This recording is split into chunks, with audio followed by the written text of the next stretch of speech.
மார்கழி மாதவ மகாவிஷ்ணு தரிசனம். ஓம் ஸ்ரீ மகாவிஷ்ணவே நமக. அஞ்சு தலை பாம்போடு அச்சுதன் இருப்பது ஏன் பார்க்கலாமா? ஸ்ரீ மகாவிஷ்ணுவானவர் அமர்ந்திருந்தாலும் சரி, அனந்த சயனத்தில் இருந்தாலும் சரி, நின்ற கோலமாக இருந்தாலும் சரி, அஞ்சு தலை பாம்பு அழகாக குடை பிடிக்கும். ஆம், அந்த மகாவிஷ்ணுவின் நாகக்குடையை இன்று நாம் விரிக்கலாம். அண்ட சராசரத்தை ஆள்வது 5 வகை காற்று தானே. சரம் என்றால் சர்ப்பம் என்றும் சொல்வதுண்டு. சரத்தின் உருவகமே சர்ப்பம் ஆகும். அதுதான் குண்டலினி பாம்பின் வடிவமாக இருக்கிறது. சர்ப்பத்தின் 5 தலையும் சரத்தின் 5 வகையே ஆகும். 5 தலை நாகத்தின் நடு தலைத்தான் முதல் காற்றான பிராண காற்று ஆகும். அண்டத்தில் அனைத்தையும் உருவாக்கிய பிரம்ம காற்று இது. நமது உடலாகிய பிண்டத்தில் பிரம்ம மூலாதார சுவாச பிராண காற்று இதுதான். நடு தலைக்கு இடது புறம் அடுத்து இருக்கும் 2ஆம் தலையான காற்று அபான காற்று ஆகும். இது அண்டத்தில் புயலாகவும் உடல் பிண்டத்தில் கழிவுகளை வெளியேற்றும் காற்றாகவும் இருக்கிறது. அதற்கடுத்து 3ஆவது தலை உதான காற்றாகும். அண்டத்தில் மேக கூட்டங்களை நகர்த்தும் உடல் பிண்டத்தில் விக்கல், தும்மல், வாந்தி போன்றவர்களை ஏற்படுத்தும். இது மேல் நோக்கி இயங்கும் வாயு ஆகும். நாகத்தின் நடுத்தலைக்கு வலது புறம் இருக்கும் 4ஆவது தலை வியான காற்று ஆகும். அண்டத்தில் எங்கும் வியாபித்து இருக்கும் காற்று இது.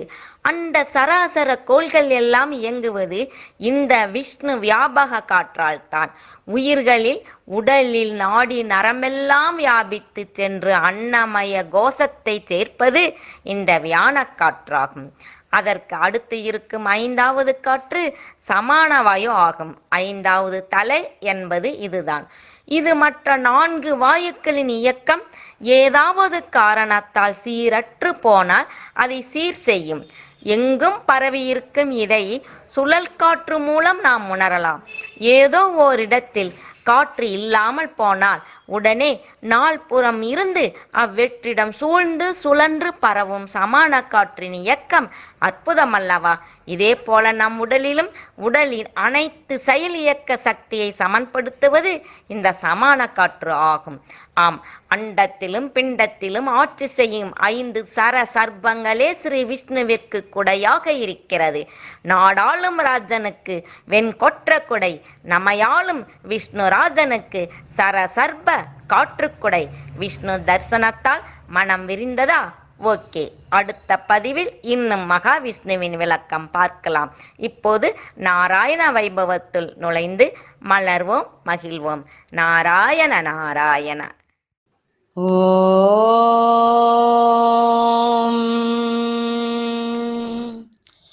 ஓம்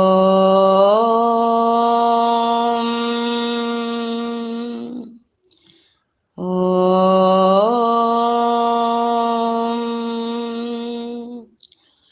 शुक्लाम्बरधरं विष्णुं शशिवर्णं चतुर्भुजं प्रसन्नवदनं ध्यायेत् सर्वविघ्नोपशान्तये.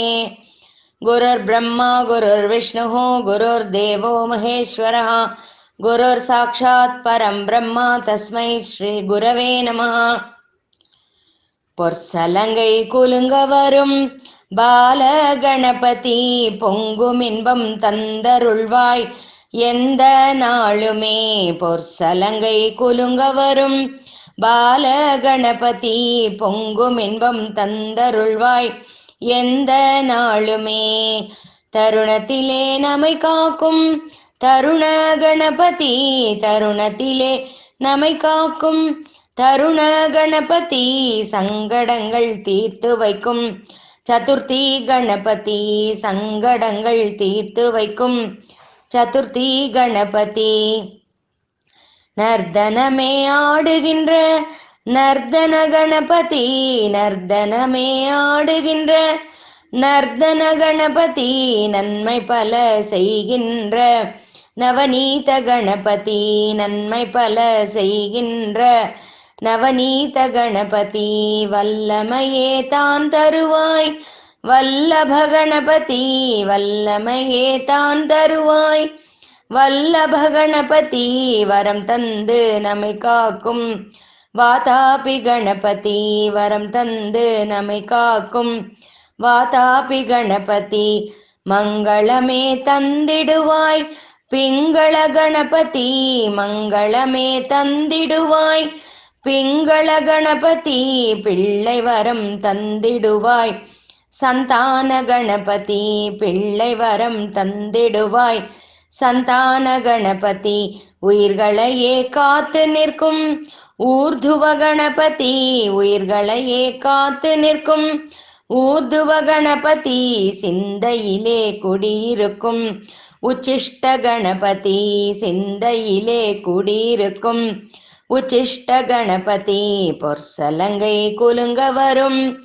பால கணபதி பொங்கும் இன்பம் தந்தருள்வாய். எந்த நாளுமே தருணத்திலே நம்மை காக்கும். தருண கணபதி தருணத்திலே நம்மை காக்கும். தருண கணபதி சங்கடங்கள் தீர்த்து வைக்கும். சதுர்த்தி கணபதி சங்கடங்கள் தீர்த்து வைக்கும். சதுர்த்தி கணபதி வாசவ்யை ச வித்மஹே குசுமபுத்ர்யை ச தீமஹி தன்னோ கன்யகா பிரச்சோதயாத். வாசவ்யை ச வித்மஹே குசுமபுத்ர்யை ச தீமஹி தன்னோ கன்யகா பிரச்சோதயாத். வாசவ்யை ச வித்மஹே குசுமபுத்ர்யை ச தீமஹி தன்னோ கன்யகா பிரச்சோதயாத். திருப்பாவை மூன்றாம் பாசுரம். ஓங்கி உலகளந்த உத்தமன் பேர் பாடி நாங்கள் நம் பாவைக்குச் சாற்றி நீராடினால் தீங்கின்றி நாடெல்லாம் திங்கள் மும்மாறி பெய்து ஓங்கு பெருஞ்சென்னலொடு கயலுகள பூங்குவளை போதில் பொறிவண்டு கண்படுப்ப தேங்காதே புக்கிருந்து சீர்த்த முலை பற்றே வாங்க குடம் நிறைக்கும் வள்ளல் பெரும் பசுக்கள் நீங்காத செல்வம் நிறைந்தேலோர் எம்பாவாய். திருவெம்பாவை மூன்றாம் பாசுரம். முத்தன்ன வெண்ணகையாய் முன்வந்தெதிரெழுந்தென் அத்தன் ஆனந்தன் அமுதன் என்றுள்ளுரி தித்திக்கப் பேசுவாய் வந்துன் கடை திறவாய். பத்துடையீர் ஈசன் பழ அடியீர் பாங்குடையீர் புத்தடியோம் புன்மை தீர்த்தாட்கொண்டாட் பொல்லாதோ எத்தோனின் அன்புடைமை எல்லோ மறியோமே. சித்த மகிழியார் பாடரோனம் சிவனை இத்தனையும் வேண்டும் எமக்கேலோர் எம்பாவாய். ஸ்ரீ விஷ்ணு சஹஸ்ரநாம ஸ்தோத்திரம். ஓம் शुक्लाम्बरधरं विष्णुं शशिवर्णं चतुर्भुजं प्रसन्नवदनं ध्यायेत् सर्वविघ्नोपशान्तये. व्यासं वसिष्ठनप्तारं शक्तेः पौत्रमकल्मषं पराशरात्मजं वन्दे शुकतातं तपोनिधिं. व्यासाय विष्णुरूपाय व्यासरूपाय विष्णवे नमो वै ब्रह्मनिधये वासिष्ठाय नमो नमः. अविकाराय शुद्धाय नित्याय परमात्मने सदैकरूपरूपाय विष्णवे सर्वजिष्णवे यस्य स्मरणमात्रेण जन्मसंसारबन्धनात् विमुच्यते. नमस्तस्मै विष्णवे प्रभविष्णवे. ॐ नमो विष्णवे प्रभविष्णवे. श्रीवैशम्पायन उवाच. श्रुत्वा धर्मानशेषेण पावनानि च सर्वशः युधिष्ठिरः शान्तनवं पुनरेवाभ्यभाषत. युधिष्ठिर उवाच. किमेकं दैवतं लोके किं वाप्येकं परायणं स्तुवन्तः कं कमर्चन्तः प्राप्नुयुर्मानवाः शुभम्. को धर्मः सर्वधर्माणां भवतः परमो मतः किं जपन्मुच्यते जन्तुर्जन्म संसारबन्धनात्. श्रीभीष्म उवाच. जगत्प्रभुं देवदेवम् अनन्तं पुरुषोत्तमं स्तुवन्नाम सहस्रेण पुरुषः सततोत्थितः.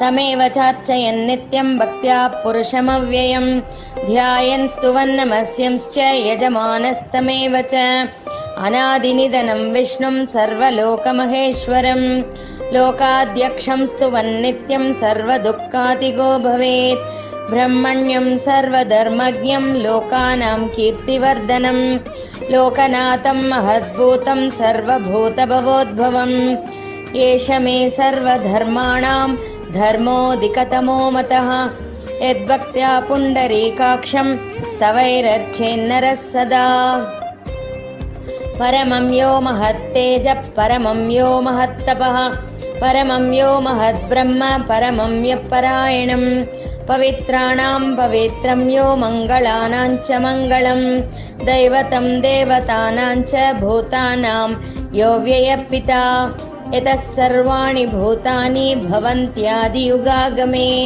यस्मिंश्च प्रलयं यान्ति पुनरेव युगक्षये तस्य लोकप्रदानस्य जगन्नाथस्य भूपते विष्णोर्नाम सहस्रं मे शृणु पापभयापहम् यानि नामानि गौणानि विख्यातानि महात्मनः ऋषिभिः परिगीतानि तानि वक्ष्यामि भूतये ऋषिर्नाम्नां सहस्रस्य वेदव्यासो महामुनिः छन्दोऽनुष्टुप् तथा देवो भगवान् देवकीसुतः अमृतांशोद्भवो बीजं शक्तिर्देवकीनन्दनः त्रिसामा हृदयं तस्य शान्त्यर्थे विनियुज्यते विष्णुं जिष्णुं महाविष्णुं प्रभविष्णुं महेश्वरम् अनेकरूपदैत्यान्तं नमामि पुरुषोत्तमम् अस्य श्रीविष्णोर्दिव्यसहस्रनामस्तोत्रमहामन्त्रस्य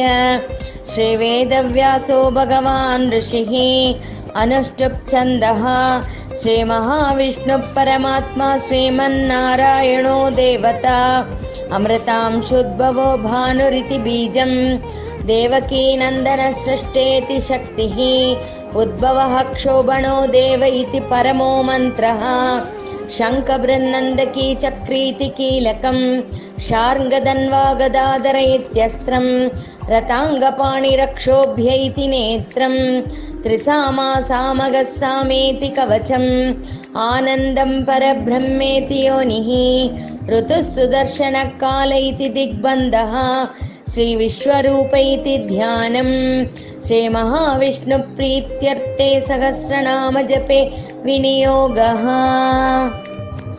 ध्यानं क्षीरोधन्वत्प्रदेशे शुचिमणिविलसत्सैकते मौक्तिकानां मालाक्लुप्तासनस्तस्फटिकमणिनिभैर्मौक्तिकैर्मण्डिताङ्गः शुभ्रैरभ्रैरतभ्रैरुपरि विरचितैर्मुक्तपीयूषवर्षैः आनन्दीनः पुनीयादरिनलिनगदा शङ्खपाणिर्मुकुन्दः भूपादौ यस्य नाभिर्वियदसुरनिलश्चन्द्रसूर्यौ च नेत्रे कर्णावाचा शिरोध्यौर्मुखमपि दहनो यस्य वास्तेयमग्निः अन्तस्तं यस्य विश्वं सुरनरखगो भोगिगन्धर्वदैत्यैः चित्रं रम्यते तं त्रिभुवनवपुषं विष्णुमीशं नमामि ॐ नमो भगवते वासुदेवाय शान्ताकारं भुजगशयनं पद्मनाभं सुरेशं विश्वाधारं गगनसदृशं मेघवर्णं शुभाङ्गं लक्ष्मीकान्तं कमलनयनं योगिहृद्यानगम्यं वन्दे विष्णुं भवभयहरं सर्वलोकैकनाथम् मेघश्यामं पीतकौशेयवासं श्रीवत्साङ्गं कौस्तुभोद्भासिताङ्गं पुण्योपेतं पुण्डरीकायताक्षं विष्णुं वन्दे सर्वलोकैकनाथं नमः समस्तभूतानामादिभूताय भूभृते अनेकरूपरूपाय विष्णवे प्रभविष्णवे सशङ्खचक्रं सकिरीटकुण्डलं सपीतवस्त्रं सरसीरुहेक्षणं सहारवक्षस्थलशोभिकौस्तुभं नमामि विष्णुं शिरसा चतुर्भुजं छायायां पारिजातस्य हेमसिंहासनोपरि आसीनमम्बुदश्याममायताक्षमलङ्कृतं चन्द्राननं चतुर्बाहुं श्रीवत्साङ्गितवक्षसं रुक्मणी सत्यभामाभ्यां सहितं कृष्णमाश्रये। हरिः ॐ विश्वस्मै नमः। विश्वं विष्णुर्वषट्कारो भूतभव्यभवत्प्रभुः भूतकृद्भूतभृद्भावो भूतात्मा भूतभावनः भूतात्मा परमात्मा च मुक्तानां परमागतिः अव्ययपुरुषः साक्षी क्षेत्रज्ञोऽक्षरेव च योगो योगविदां नेता प्रधानपुरुषेश्वरः नारसिंहवपुः श्रीमान् केशवः पुरुषोत्तमः सर्वशर्वशिवस्ताणुर्भूतादिर्निधिरव्ययः सम्भवो भावनो भर्ता प्रभवः प्रभुरीश्वरः स्वयंभू शम्भुरादित्यः पुष्कराक्षो महास्वनः अनादिनिधनो दाता विदाता धातुरुत्तमः अप्रमेयो हृषीकेशः पद्मनाभोऽमरप्रभुः विश्वकर्मा मनोस्त्वष्टा स्तविष्टस्तविरो ध्रुवः अग्राह्यः शाश्वतः कृष्णो लोहिताक्षप्रतर्दनः प्रभूतस्त्रिककुद्धाम पवित्रं मङ्गलं परम् ईशानप्राणदप्राणो ज्येष्ठश्रेष्ठप्रजापतिः हिरण्यगर्भो भूगर्भो माधवो मधुसूदनः ईश्वरो विक्रमी धन्वी मेधावी विक्रमक्रमः अनुत्तमो दुरादर्शः कृतज्ञकृतिरात्मवान् सुरेशः शरणं शर्म विश्वरेता प्रजाभवः अहः संवत्सरो व्याळप्रत्ययः सर्वदर्शनः अजः सर्वेश्वरः सिद्धः सिद्धिः सर्वादिरच्युतः वृषाकपिरमेयात्मा सर्वयोगविनिश्रुतः वसुर्वसुमनः सत्यः समात्मा संमितः समः अमोघः पुण्डरीकाक्षो वृषकर्मा वृषाकृतिः रुद्रो बहुशिरा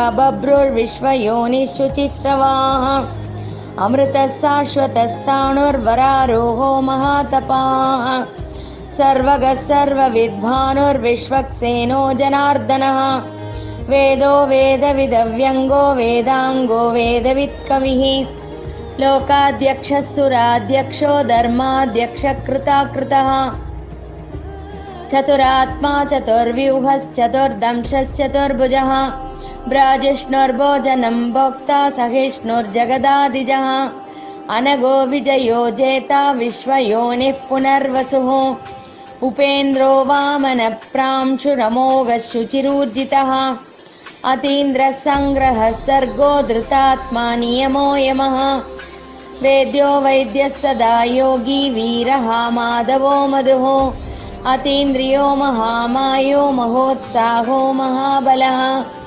महाबुद्धिर्महावीर्यो महाशक्तिर्महाद्युतिः अनिर्देश्यवपुः श्रीमानमेयात्मा महादृदृक् महेश्वासो महीभर्ता श्रीनिवासः सताङ्गतिः अनिरुद्धः सुरानन्दो गोविन्दो गोविदाम्पतिः मरीचिर्दमनोहंसः सुपर्णो भुजगोत्तमः हिरण्यनाभः सुतपः पद्मनाभः प्रजापतिः अमृत्युक् सर्वदृक्सिंहः सन्दाता सन्धिमान् स्थिरः अजो दुर्मर्शनः शास्ता विश्रुतात्मा सुरारिः गुरुर्गुरुतमो धामः सत्यः सत्यपराक्रमः निमिषो निमिषस्रग्वी वाचस्पतिरुदारधीः अग्रणीर्ग्रामणी श्रीमान् न्यायो नेता समीरणः सहस्रमूर्ता विश्वात्मा सहस्राक्षः सहस्रपात्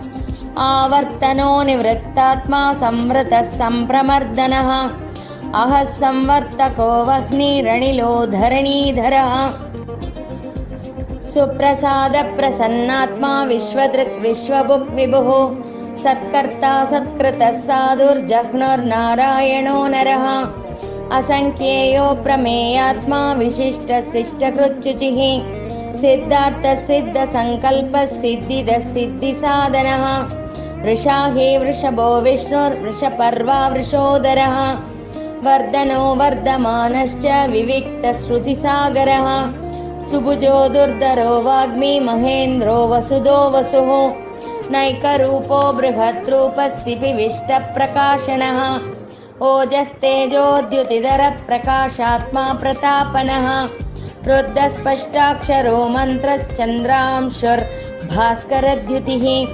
अमृतांशुद्भवो भानुः शशबिन्दुः सुरेश्वरः औषधं जगतः सेतुः सत्यधर्मपराक्रमः भूतभव्यभवन्नाथः पवनः पावनो नलः कामः कामकृत्कान्तः कामः कामप्रदः प्रभुः युगादिकृत्युगावर्तो नैकमायो महाशनः अदृश्यो व्यक्तरूपश्च सहस्रजितनन्तजित् इष्टो विशिष्टशिष्टेष्टः शिखण्डी नहुषो वृषः क्रोधः क्रोधकृत्कर्ता विश्वबाहुर्महीधरः अच्युतः प्रतितः प्राणदो वासवानुजः अपां निधिरधिष्ठानमप्रमत्तः प्रतिष्ठितः स्कन्दस्कन्दधरो दुर्यो वरदो वायुवाहनः वासुदेवो बृहद्भानुरादिदेवः पुरन्दरः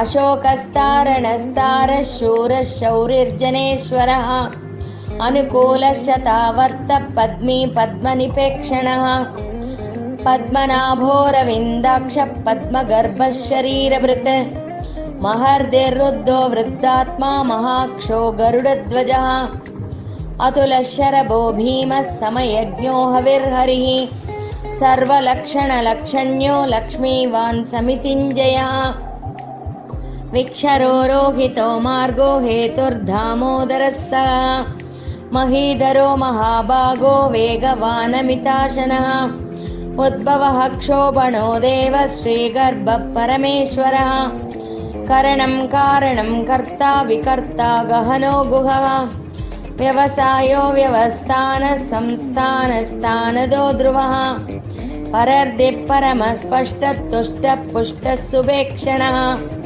रामो विरामो विरजो मार्गो नेयो नयोनयः वीरः शक्तिमतां श्रेष्ठो धर्मो धर्मविदुत्तमः वैकुण्ठः पुरुषः प्राणदः प्रणवपृतुः हिरण्यगर्भः शत्रुघ्नो व्याप्तो वायुरधोक्षजः ऋतुः सुदर्शनः कालः परमेष्टि परिग्रहः उग्रः संवत्सरो दक्षो विश्रामो विश्वदक्षिणः विस्तारस्तावरस्ताणुः प्रमाणं बीजमव्ययम् अर्थो नर्तो महाकोशो महाभोगो महाधनः अनिर्विण्णस्तविष्टो भूर्धर्मयूपो महामकः नक्षत्रनेमिर्नक्षत्री क्षमः क्षामः समीहनः यज्ञयुज्यो महेज्यश्च क्रतुः सत्रं सताङ्गतिः सर्वदर्शी विमुक्तात्मा सर्वज्ञो ज्ञानमुत्तमम् सुवृतः सुमुखः सूक्ष्मः सुघोषः सुखदः सुहृत् मनोहरो जितक्रोधो वीरबाहुर्विदारणः स्वापनः स्ववशो व्यापी नैकात्मा नैककर्मकृत् वत्सरो वत्सलो वत्सी रत्नगर्भो धनेश्वरः धर्मकृद्धर्मी सदसक्षरमक्षरम् अविज्ञाता सहस्रांशुर्विधाता कृतलक्षणः गभस्तिनेमि सत्त्वस्थः सिंहो भूतमहेश्वरः आदिदेवो महादेवो देवेशो देवभृद्गुरुः उत्तरो गोपतिर्गोप्ता ज्ञानगम्य पुरातनः शरीरभूतभृद्भोक्ता कपीन्द्रो भूरि दक्षिणः सोमपोमृतपः सोमः पुरुजित्पुरुषत्तमः विनयोजयः सत्यसन्धो दाशार्गः सात्वतां पतिः जीवो विनयिता साक्षी मुकुन्दो मितविक्रमः अम्भो निधिरनन्तात्मा महोदधिशयोऽन्तकः अजो महार्घः स्वाभाव्यो जितामित्रप्रमोदनः आनन्दो नन्दनो नन्दस् सत्यधर्मा त्रिविक्रमः महर्षि कपिलाचार्य कृतज्ञो मेदिनीपतिः त्रिपदस्त्रिदशाध्यक्षो महाशृङ्गकृतान्तकृत् महावराहो गोविन्दस् सुषेणः कनकाङ्गदी गुह्यो गभीरो गहनो गुप्तश्चक्रगदाधरः वेदास्वाङ्गोजितः कृष्णो दृढः सङ्कर्षणोच्युतः वरुणो वारुणो वृक्षः पुष्कराक्षो महामनाः भगवान् भगहानन्दी वनमाली हलायुधः आदित्यो ज्योतिरादित्यस्सहिष्णुर्गतिसत्तमः सुधन्वा कण्डपरशुर्धारुणो द्रविणप्रदः दिवस्पृक्सर्वदृक्व्यासो वाचस्पतिरयो निजः त्रिसामासामगः साम निर्वाणं भेषजं विशक् सन्न्यासकृच्चमशान्तो निष्ठाशान्तिपरायणं शुभाङ्गः शान्तिदस्रष्टा कुमुदः कुवलेशयः गोहितो गोपतिर्गोप्ता वृषभाक्षो वृषप्रियः अनिवर्ती निवृत्तात्मा संक्षेप्ता क्षेमकृच्छिवः श्रीवत्सवक्षः श्रीवासः श्रीपतिः श्रीमतांवरः श्रीधः श्रीशः श्रीनिवासः श्रीपतिः श्रीविभावनः श्रीधरः श्रीकरः श्रेयस् श्रीमान् लोकत्रयाश्रयः स्वक्षस्वङ्गशतानन्दो नन्देर्ज्योतिर्गणेश्वरः विजितात्मा विधेयात्मा सत्कीर्तिश्छिन्नसंशयः उदीर्णः सर्वतश्चक्षुरणीशः शाश्वतस्थिरः भूषयो भूषणो भूतिर्विशोकः शोकनाशनः अर्चिष्मानर्चितः कुम्भो विशुद्धात्मा विशोदनः अनिरुद्धो प्रतिरतः प्रद्युम्नोमितविक्रमः कालनेमिनिघावीर शौरिर्शूरजनेश्वरः त्रिलोकात्मा त्रिलोकेशः केशवः केशिहा हरिः कामदेवः कामपालः कामी कान्तकृतागमः अनिर्देश्य वपुर्विष्णुर्वीरोऽनन्तो धनञ्जयः ब्रह्मण्यो ब्रह्मकृद्ब्रह्म ब्रह्म ब्रह्मविवर्धनः ब्रह्मविद् ब्राह्मणो ब्रह्मी ब्रह्मज्ञो ब्राह्मणप्रियः महाक्रमो महाकर्म महातेजा महोरकः महाक्रतुर्महायज्वा महायज्ञो महाहविः स्तव्यस्तवप्रियस्तोत्रं स्तुतिस्तोतारणप्रियः पूर्णपूरयिता पुण्यकीर्तिरणामयः मनोजवस्तीर्थकरो वसुरेता वसुप्रदः वसुप्रदो वासुदेवो वसुर्वसुमनाहविः सद्गतिः सत्कृतिः सत्ता सद्बोधिः सत्परायणः शूरसेनो यदो श्रेष्ठः सन्निवसुयामुनः भूतावासो वासुदेवः सर्वासु निलयो नलः दर्पः दर्पदो दृप्तो दुर्धरोतापराजितः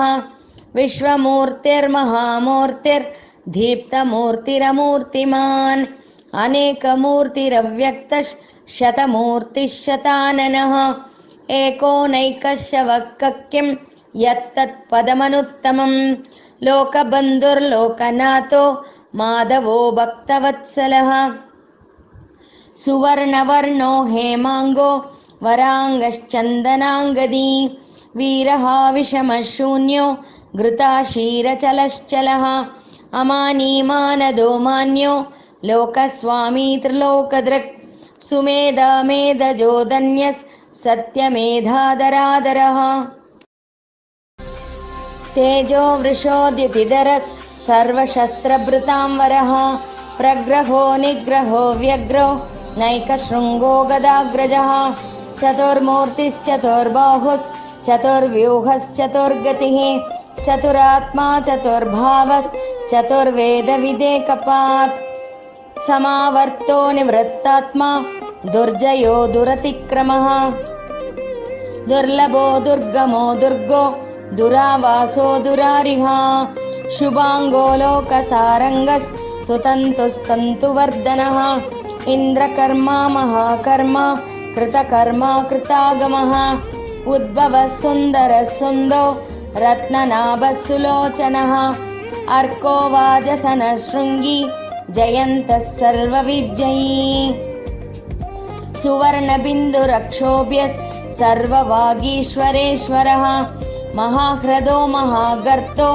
महाभूतो महानिधिः कुमुदः कुन्दरः कुन्दः पर्जन्यः पावनोऽनिलः अमृताशोऽमृतवपुः सर्वज्ञः सर्वतोमुखः सुलभः सुवृतः सिद्धः शत्रुजिच्छत्रुतापनः न्यग्रोदोदुम्बरो स्वत्तः चाणूरान्ध्रनिषूदनः सहस्रार्चिः सप्तजिह्वः सप्तैताः सप्तवाहनः अमूर्तिरणगोचिन्त्यो भयकृद्भयनाशनः अणुर्बृहत्कृशस्थूलो गुणबृन्निर्गुणो महान् अधृतस्वधृतस्वास्य प्राग्वंशो वंशवर्धनः भारभृत्कथितो योगी योगीशः सर्वकामदः आश्रमश्रमणः क्षामः सुपर्णो वायुवाहनः धनुर्धरो धनुर्वेदो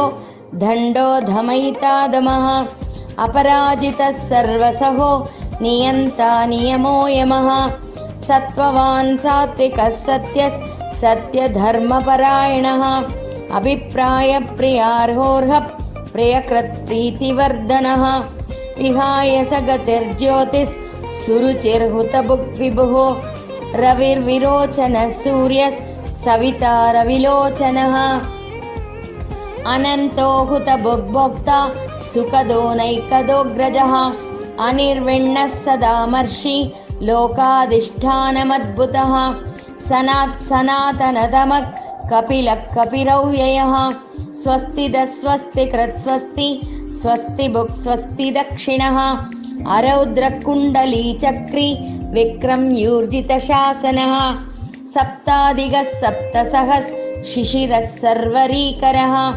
अक्रूरपेशलो दक्षो दक्षिणः क्षमिणाम्बरः विद्वत्तमो वीतभयः पुण्यश्रवणकीर्तनः उत्तारणो दुष्कृतिः पुण्यो दुःस्वप्ननाशनः वीरः रक्षणः सन्तो जीवनपर्यवस्थितः अनन्तरूपोऽनन्तश्रीर्जितमन्युर्भयापहः चतुरस्रो गभीरात्मा विदिशो व्यादिशो दिशः अनादिर्भूर्भुवो लक्ष्मीः सुवीरो रुचिराङ्गदः जननो जनजन्मादिर्भीमो भीमपराक्रमः आधारनिलयो धाता पुष्पहासप्रजागरः ऊर्ध्वगः सत्पथाचारः प्राणदः प्रणवप्पणः प्रमाणं प्राणनिलयः प्राणभृत् प्राणजीवनः तत्त्वं तत्त्वविदेकात्मा जन्म मृत्युजरातिगः भूर्भुवस्वस्तरुस्तारस् सविता प्रपितामहः यज्ञो यज्ञपतिर्यज्वा यज्ञाङ्गो यज्ञवाहनः यज्ञभृत् यज्ञकृत् यज्ञी यज्ञभुक् यज्ञसाधनः यज्ञान्तकृत् यज्ञगुह्य मन्नमन्नाद एव च आत्मयोनिः स्वयं जातो वैकानः सामगायनः देवकीनन्दनस्रष्टा क्षितीशः पापनाशनः शङ्खबृन्नन्दकी चक्री शार्ङ्गधन्वागदाधरः रताङ्गपाणिरक्षोभ्यः सर्वप्रहरणायुधः सर्वप्रहरणायुध ॐ नमः इति वनमाली गदीशार्ङ्गी शङ्की चक्री च नन्दकी श्रीमान्नारायणो विष्णुर्वासुदेवोऽभिरक्षतु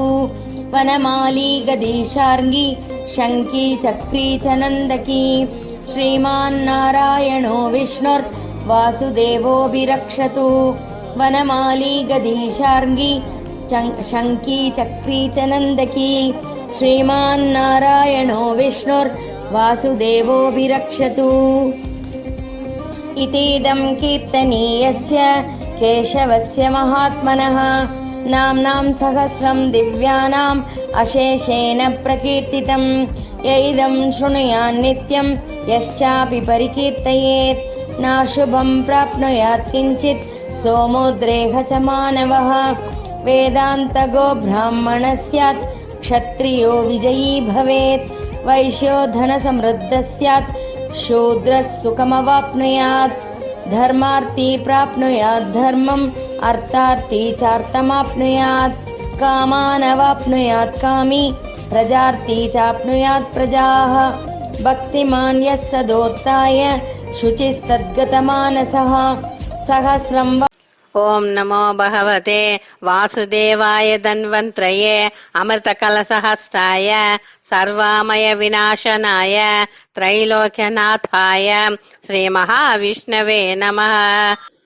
ओम नमो भगवते वासुदेवाय धन्वन्त्रये अमृतकलशहस्ताय सर्वामय विनाशनाय त्रैलोक्यनाथाय श्रीमहाविष्णवे नमः।